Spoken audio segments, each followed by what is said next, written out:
A judge has denied former President Donald Trump's motion to dismiss federal criminal charges he faces in Florida. And winter weather has left hundreds of thousands of customers without power in New England.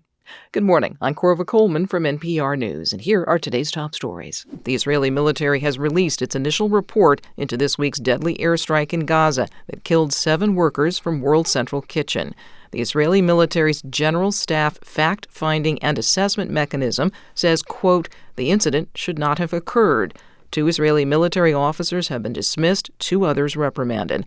The report says those involved thought they were targeting Hamas operatives. Israel has announced it will increase aid to civilians in Gaza following a request from President Biden. The president said U.S. policy in Gaza would be conditioned on Israel's steps to protect civilians and aid workers.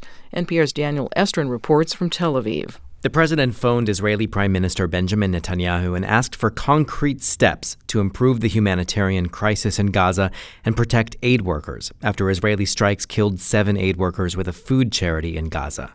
After the president's phone call, Netanyahu's security cabinet approved immediate steps to increase aid to Gaza.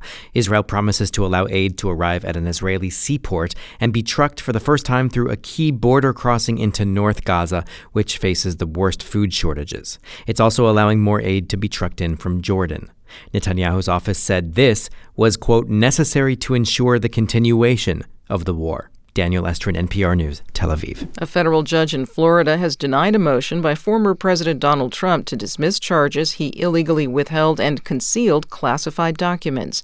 NPR's Greg Allen reports Trump said he believed he was legally allowed to retain the documents under the Presidential Records Act. In her order denying the motion, U.S. District Judge Eileen Cannon, a Trump appointee, agreed with prosecutors that the charges against the former president have nothing to do with the Presidential Records Act. Trump faces 32 counts of violating the Espionage Act by withholding and concealing classified documents. Judge Cannon says, quote, those same counts make no reference to the Presidential Records Act, nor do they rely on that statute for purposes of stating an offense.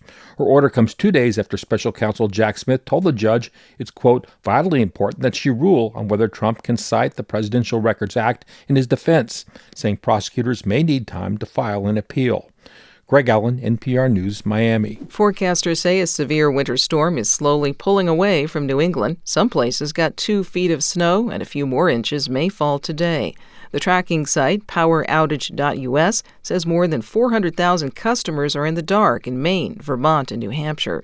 John Breed of Central Maine Power says the snow is so heavy that it is still snapping tree limbs. The bigger issue that we're actually seeing right now is the limb loading. That's that heavy, wet, cement-like snow that is accumulating on branches and on trees or just toppling them over. He says that some customers in Maine may not get their power back until next week. You're listening to NPR.